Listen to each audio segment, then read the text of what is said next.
అది మే 7, 2020. దాదాపుగా అందరూ పడుకున్నటువంటి సమయం. ఉదయం 2 గంటల నుంచి 3 గంటల 30 నిమిషాల మధ్య ఏపీ విశాఖపట్నం ఆర్ఆర్ వెంకటపురంలో LG Polymers India Private Limited కంపెనీలో స్టోరేజ్ ట్యాంకులో ఉంచిన 1800 టన్నుల స్టెరైన్ మూలకం విషవాయువులను వెదజల్లింది. ఆ సమయంలో అక్కడే ఉన్న యాజమాన్య సిబ్బంది 15 మంది దాదాపు చుట్టుపక్కల ప్రాంతాలకు పరిగెడుతూ అక్కడ ఉన్నటువంటి ప్రాంతాలలోని ప్రజల్ని మేల్కొల్పారు. కానీ అప్పటికే జరగాల్సిన నష్టం జరిగిపోయింది.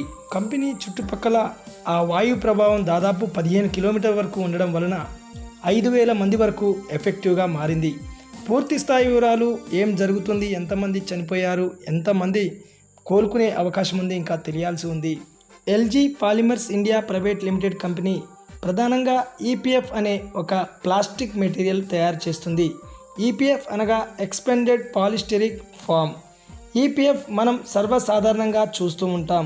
సాధారణంగా చాలా వాటిలో ఇది కనిపించినప్పటికీ మనకు అర్థవంతంగా, మనకు అర్థమయ్యే విధంగా ఉండే ఒక విషయాన్ని మీకు చెప్తున్నా.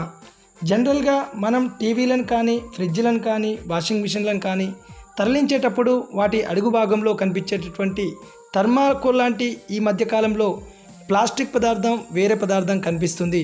ఇది తన బరువు కన్నా దాదాపు 10 రెట్ల నుండి 20 రెట్లు బరువుని మోస్తుంది. అంటే గతంలో థర్మాకోల్ వాడే ప్రదేశాల్లో ఇప్పుడు ఇది వస్తువులను తరలించే క్రమంలో వాటికి డ్యామేజ్ కాకుండా ఈ ఈపీఎఫ్లను వాడుతున్నారు. ఈ ఈపీఎఫ్ల తయారీ కోసం సంబంధించిందే. అయితే ఇంతవరకు బాగానే ఉంది.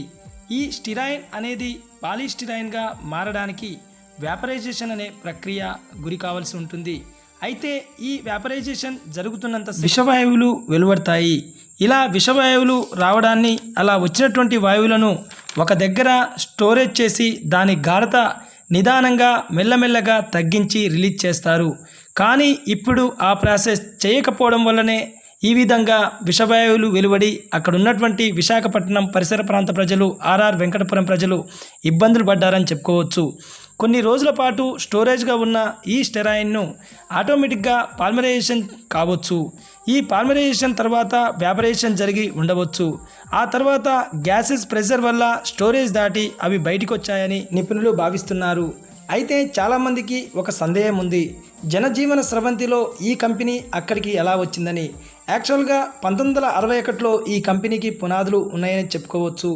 ఈ కంపెనీ ఏర్పడ్డ కాలంలో విశాఖపట్నం ఆర్ఆర్ వెంకటపురంలో అంతగా అభివృద్ధి చెందినటువంటి జనావాస ప్రాంతం కాదు. 1961లో ఈ కంపెనీ పెట్టడం, ఆ తర్వాత 97 సంవత్సరంలో ఎల్జీ కంపెనీ ప్రాథమిక దశలో ఉన్న కంపెనీని పర్చేజ్ చేయడం, ఆ తర్వాత డెవలప్ కావడం, ఆ కంపెనీ చుట్టూ జనజీవన స్రవంతి వచ్చి చేరడం జరిగింది. అంతేకాని ఎల్జీ పాలిమర్స్ ఇండియా కంపెనీ ఈ జనజీవన స్రవంతి మధ్యలో పెట్టినటువంటి సందర్భం కనిపించదు. ప్రస్తుతానికైతే కంపెనీ పైన ఎఫ్ఐఆర్ నమోదైనట్టు సమాచారం. సరే, ఏదేమైనప్పటికీ ఆర్ఆర్ ప్రాంత ప్రజలు తొందరగా కోలుకోవాలని, వాళ్ళు ఆరోగ్యాలతో బయటికి రావాలని మనస్ఫూర్తిగా కోరుకుందాం. Thank you for watching.